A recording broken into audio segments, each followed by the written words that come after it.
नमस्कार मित्रांनो, मागच्या व्हिडिओमध्ये आपण 12th पार्टनरशिप फायनल अकाउंट्स या टॉपिकमधले जे काही टोटल ॲडजस्टमेंट्स आहेत त्यातल्या 11 ॲडजस्टमेंट्स बघितल्या होत्या. आता आपण त्याच्या पुढच्या ॲडजस्टमेंट्स बघणार आहोत. ओके, आता ह्या ज्या काही 3 ॲडजस्टमेंट्स आहेत, ॲडजस्टमेंट नंबर 12, 13 आणि 14, ह्या ॲडजस्टमेंट्स क्रेडिटर्सशी रिलेटेड आहे. याच्या अगोदर आपण ज्या ॲडजस्टमेंट बघितल्या त्या डेटर्सशी रिलेटेड होत्या.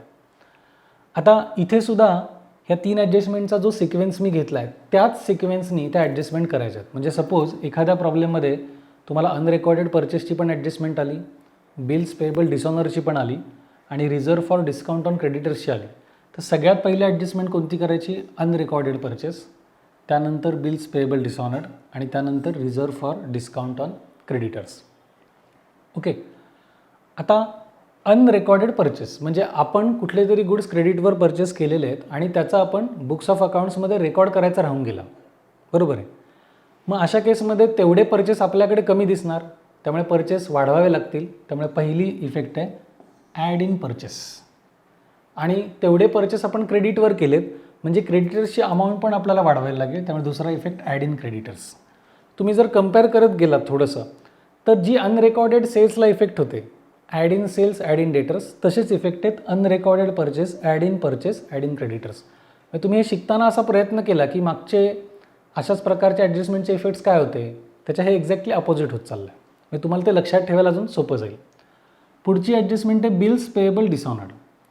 आता मगाशी मी तुम्हाला बिल्स रिसिवेबल डिसऑनर्ड सांगितलं थोडक्यात, तसं आता बिल्स पेएबल डिसऑनर्ड सांगतो. बिल्स पेएबल हे बिल्स रिसिवेबलच्या एक्झॅक्टली अपोजिट आहे.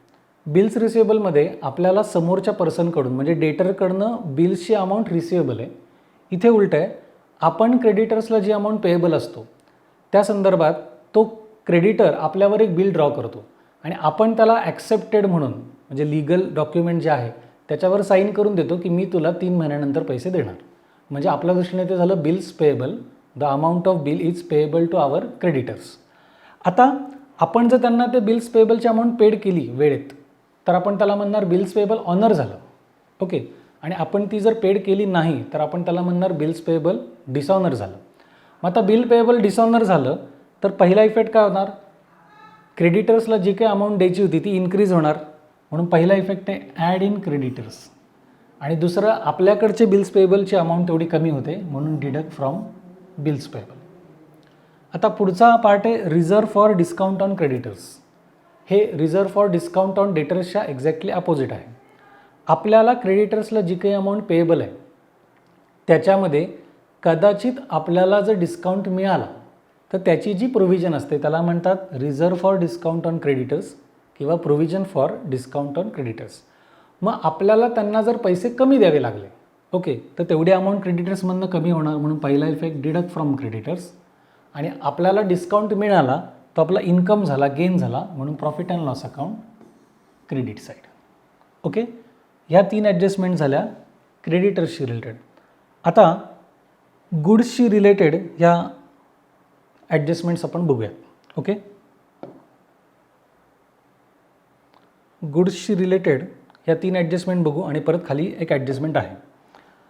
आता ह्याच्यामधला 15th ॲडजस्टमेंट जी दिलेली ती आहे goods distributed as free sample. तर ही ॲडजस्टमेंट आपली 11th मध्ये झालेली आहे. आपण फ्रीमध्ये गुड्स डिस्ट्रीब्यूट झाले म्हणजे आपल्या बिझनेसमधले तेवढे गुड्स गेले किंवा पार्टनरशिप फर्ममधनं तेवढे गुड्स गेले. मग आता गुड्सचं आउटवर्ड मुवमेंट आहे, त्यामध्ये ट्रेडिंग अकाउंटच्या क्रेडिटला जाणार, बरोबर आहे.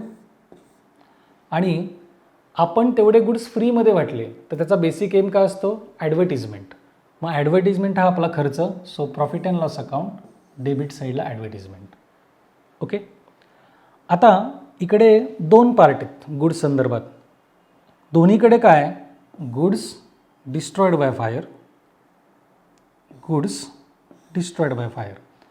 पण 2 वेगळे ॲडजस्टमेंट आणि त्या कुठल्या ॲडजस्टमेंट आहेत? एक आहे अनइन्श्युअर्ड गुड्स आणि दुसरा एक इन्श्युअर्ड गुड्स. ओके, आता तुम्हाला साधारणपणे माहीत असेल की आपण जसं स्वतःचा लाईफ इन्शुरन्स काढतो तसं आपल्याकडचे असलेले गुड्स, आपल्याकडे असलेली प्रॉपर्टी याचा पण आपण इन्शुरन्स काढू शकतो. समजा पार्टनरशिप फर्मचं गुड्स त्यांनी गोडाऊनमध्ये ठेवलेले आहेत किंवा त्यांचं गुड्स ट्रान्सपोर्टनी जात असतात, तर त्या गुड्सचा त्यांनी जर इन्शुरन्स काढला असेल तर आपण त्याला म्हणणार इन्शुअर्ड गुड्स. आणि त्याचा इन्शुरन्स काढला नसेल तर आपण त्याला म्हणणार अनइन्शुर्ड गुड्स. ओके, जर तुम्ही गुड्सचा इन्शुरन्स काढला असेल आणि ते गुड्स काही कारणांमुळे डिस्ट्रॉय झाले, म्हणजे त्याचं नुकसान झालं, for example goods destroyed by fire, goods lost by fire किंवा गुड्स लॉस्ट इन ट्रान्झिट म्हणजे ट्रान्सपोर्टमध्ये, तर अशा वेळी गुड्सचा जेवढ्या अमाऊंटचा इन्शुरन्स काढला आहे त्याच्या प्रपोर्शनेट इन्शुरन्स कंपनी आपल्याला क्लेम देते. हा त्याचा फायदा असतो. मग आता जर तुम्ही गुड्सचा इन्शुरन्स काढलेला नाही म्हणजे अनइन्शुर्ड गुड्स आहेत आणि अशा प्रकारचे गुड्स लॉस्ट झाले आपले कशामुळे, फायरमुळे किंवा डिस्ट्रॉय झाले फायरमुळे, त्याचे दोन इफेक्ट काय बघा.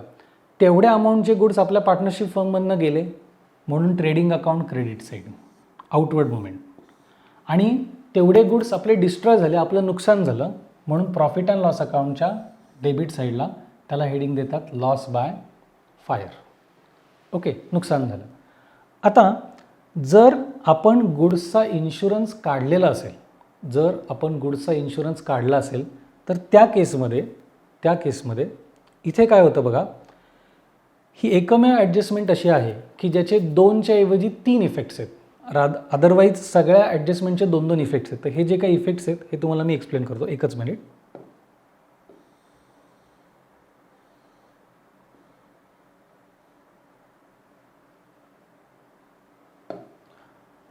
आता धरून चालूयात आपण असं एक्झाम्पल म्हणून की आपले एक 10,000 रुपयांचे गुड्स डिस्ट्रॉयड झाले.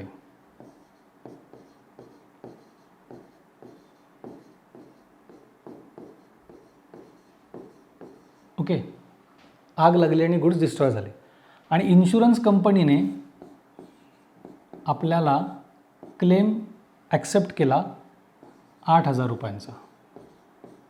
म्हणजे ॲक्च्युअल आपलं गुड्स कितीचे गेले 10,000 रुपये आणि इन्शुरन्स कंपनीने सगळं व्हेरिफिकेशन केलं, सगळं चेकिंग केलं, तर त्यांनी सांगितलं की तुमचा प्रपोर्शनेट क्लेम किती होईल, 8,000 होईल. म्हणजे 10,000 रुपयांचे गुड्स जे गेलेत त्याच्या अगेन्स्ट इन्शुरन्स कंपनी आपल्याला 8,000 रुपये देणार आहे. म्हणजे 3 इफेक्ट्स बघा. जेवढ्या अमाऊंटचे गुड्स आपल्याकडनं गेलेत किंवा जेवढ्या अमाऊंटचे गुड्स डिस्ट्रॉय झालेत ते ट्रेडिंग अकाउंटच्या क्रेडिट साईडला, that much amount of goods destroyed ते ट्रेडिंग अकाउंटच्या क्रेडिटला. मी इथं लिहिलं आहे बघा, अमाऊंट ऑफ गुड्स डिस्ट्रॉईड, म्हणजे इथं अमाऊंट किती येईल 10,000. बरोबर आहे. दुसरा effect balance sheet asset side amount of claim. Insurance कंपनीने किती क्लेम ॲक्सेप्ट केला आहे, 8,000 रुपये. म्हणजे बॅलन्स शीटच्या ॲसेट साईडला आपण लिहिणार इन्शुरन्स कंपनी किंवा इन्शुरन्स क्लेम 8,000 रुपये. बरोबर. आणि 10,000 रुपयांचे गुड्स डिस्ट्रॉय झाले, 8,000 रुपये इन्शुरन्स कंपनी क्लेम देणार आहे. म्हणजे ॲक्च्युअल लॉस किती झाला, 2,000 रुपये. जेवढा ॲक्च्युअल लॉस झाला आहे तो प्रॉफिट अँड लॉस अकाउंटच्या डेबिटला, ते इथे लिहिलं आहे बघा, अमाऊंट ऑफ ॲक्च्युअल लॉस किती रुपये, 2,000. 10,000 रुपयांचे गुड डिस्ट्रॉय झाले ट्रेडिंग अकाउंटच्या क्रेडिटला. जेवढा इन्शुरन्स कंपनीने क्लेम ॲक्सेप्ट केलेला आहे, ॲग्री केला आहे, ते बॅलन्स शीटच्या ॲसेट साईडला, because that much claim amount is receivable from insurance company and the actual loss, it means the difference between goods destroyed and amount of claim rupees 2,000 which is actual loss, ते जाणार profit and loss अकाउंटच्या डेबिटला loss by fire म्हणून 2,000 rupees. हे adjustment कळाली. म्हणजे अनइन्शुर्ड goods असेल तर फक्त 2 effect, trading account credit side, profit and loss debit side, आणि इन्शुर्ड गुड्स असतील तर त्याचे 3 इफेक्ट. आता गुड्सशी रिलेटेड एक लास्ट ॲडजस्टमेंट, गुड्स स्टोलन, म्हणजे काही अमाऊंटचे गुड्स आपल्याकडनं काय म्हणत त्याला, आपल्या गोडाऊनमधनं चोरीला गेले तर काय, तेवढे गुड्स गेले ट्रेडिंग अकाउंटच्या क्रेडिटला कारण गुड्सची आउटवर्ड मुवमेंट. आणि दुसरा इफेक्ट आपला लॉस आहे म्हणून प्रॉफिट अँड लॉस अकाउंटच्या डेबिटला, फक्त तिथे लिहिताना म्हणतात लॉस बाय थेफ्ट. डेबिट साईडला काय लिहितात, लॉस बाय थेफ्ट. म्हणजे आग लागून जर गुड्स डिस्ट्रॉय झाले तर त्याला प्रॉफिट अँड लॉसला म्हणतात लॉस बाय फायर, आणि जर चोरी झाली तर त्याला म्हणतात लॉस बाय थेफ्ट. जर ट्रान्सपोर्टमध्ये गेले तर त्याला म्हणतात लॉस इन ट्रान्झिट, अशा प्रकारे म्हणतात. मग गुड्सशी रिलेटेड ह्या ॲडजस्टमेंट झाल्या. आता पुढच्या ज्या काही ॲडजस्टमेंट आहेत शेवटच्या, तर त्या आहेत ॲडजस्टमेंट्स रिलेटेड टू पार्टनर्स. आता पार्टनर्सशी रिलेटेड ॲडजस्टमेंट आपण लास्ट इयरमध्ये बघितल्या होत्या. पार्टनरशी नव्हत्या, आपण बघितलं होतं प्रोप्रायटर म्हणजे सिंगल ओनरशी रिलेटेड काही बघितलं होतं. आता आपल्याला पार्टनरशी रिलेटेड बघायचं आहे. ओके, तर पहिली ॲडजस्टमेंट आहे goods withdrawn bye partner for personal use. म्हणजे 2 किंवा 3 किंवा 4 पार्टनर्स आहेत, त्यातल्या कुठल्याही एका पार्टनरनी बिझनेसमधले काही गुड्स पर्सनल यूजसाठी विड्रॉ केले. ओके, तर पहिला इफेक्ट काय, आपल्या बिझनेसमधून गुड्स गेले, फर्ममधनं गुड्स गेले, so trading account credit side, बरोबर आहे. आणि पार्टनर्स हा रिसिवर आहे, debit the receiver. Partner capital account किंवा पार्टनर्स करंट अकाउंट हा पर्सनल अकाउंट आहे आणि रूल काय, debit the receiver credit the गिवर. पार्टनरला डेबिट द्यायला पाहिजे, म्हणून पार्टनर्स कॅपिटल अकाउंट किंवा करंट अकाउंटच्या डेबिट साईडला जाणार. ओके, आता interest on capital. Interest on capital means the interest is payable by the partnership firm to the partner. Partnership फर्मनी पार्टनरला कॅपिटलवर इंटरेस्ट पे करायचं आहे. मग आता पार्टनरशिप फर्मच्या पॉईंट ऑफ व्ह्यूने बघितलं तर कॅपिटलवर इंटरेस्ट पेड करायचं आहे, म्हणजे तो काय झाला, आपला लॉस झाला फर्मचा किंवा एक्सपेन्स झाला, म्हणून प्रॉफिट अँड लॉस अकाउंटच्या डेबिट साईडला, डेबिट ऑल एक्सपेन्स लॉसेस. आणि पार्टनर्सला तेवढी अमाऊंट पेएबल आहे, क्रेडिट द क्रेडिटर. म्हणजे चौथा रूल जो आहे तो असा आहे की debit the debtor credit the creditor. So from firm's point of view the amount of interest on capital is payable to partner, credit the creditor, म्हणून पार्टनर्सच्या कॅपिटल किंवा करंट अकाउंटच्या क्रेडिट साईडला. ओके, इंटरेस्ट ऑन ड्रॉइंग्स हे interest on कॅपिटलच्या उलट आहे, reverse आहे. एखाद्या पार्टनरनी काही ड्रॉइंग्स केले असतील, म्हणजे पैसे विड्रॉ केले असतील आणि त्याच्यावर पार्टनरशिप फर्मने इंटरेस्ट चार्ज केलं, म्हणजे इंटरेस्ट ऑन ड्रॉइंग्स हे पार्टनरकडनं रिसिवेबल आहे. मग पार्टनरकडनं रिसिवेबल आहे, डेबिट द डेटर, म्हणून पार्टनर्स कॅपिटल किंवा करंट अकाउंटला डेबिट साईड. आणि फर्मच्या दृष्टीने इंटरेस्ट ऑन ड्रॉइंग्स हे इन्कम झालं, म्हणून प्रॉफिट अँड लॉस अकाउंटच्या क्रेडिट साईडला. आणि last adjustment, salary or commission payable to partner. म्हणजे फर्मनी एखाद्या पर्टिक्युलर पार्टनरला जर काही सॅलरी द्यायची असेल किंवा कमिशन द्यायचं असेल तर तो फर्मचा एक्सपेन्स झाला, म्हणून प्रॉफिट अँड लॉस अकाउंटच्या डेबिट साईडला. आणि पार्टनरला तेवढी अमाऊंट पेएबल आहे, क्रेडिट द क्रेडिटर, म्हणून पार्टनर्स कॅपिटल किंवा करंट अकाउंटच्या क्रेडिट साईडला. ह्या 4 ॲडजस्टमेंट पार्टनरशी रिलेटेड आहेत. ओके, म्हणजे एकूण हिचं आपण 22 टोटल 22 ॲडजस्टमेंट्स आपण बघितलेल्या आहेत. अजून काही हिडन किंवा इनडायरेक्ट ॲडजस्टमेंट किंवा इम्प्लाइड ॲडजस्टमेंट पुढे आहेत, पण आपण त्या प्रॉब्लेमच्या वेळेस त्या बघणार आहोत. ठीक आहे, आता ह्यामध्ये ना जेवढ्या तुम्ही ह्या ॲडजस्टमेंट कन्सेप्च्युअली समजून घ्याल तेवढं तुम्हाला त्याची पाठ करण्याची गरज भासणार नाही, तुम्हाला ते लक्षात येत राहतील. आणि जसं जसं प्रॉब्लेम आपण पुढे पुढे करत जाऊ तसं तसं तुम्हाला ते अजून लक्षात येईल. तर ह्या 22 ॲडजस्टमेंट्स आहेत, याच्यामधल्या तुम्हाला एक्झामला किती ॲडजस्टमेंट्स येणार आहेत, कुठल्याही 5 किंवा 6 ॲडजस्टमेंट्स येणार आहेत. कोणत्या येतील असं काही फिक्स असतं का, तर असं काही फिक्स नसतं. त्यामुळे आपल्याला सगळ्या ॲडजस्टमेंट्सची व्यवस्थित तयारी करायचीच आहे.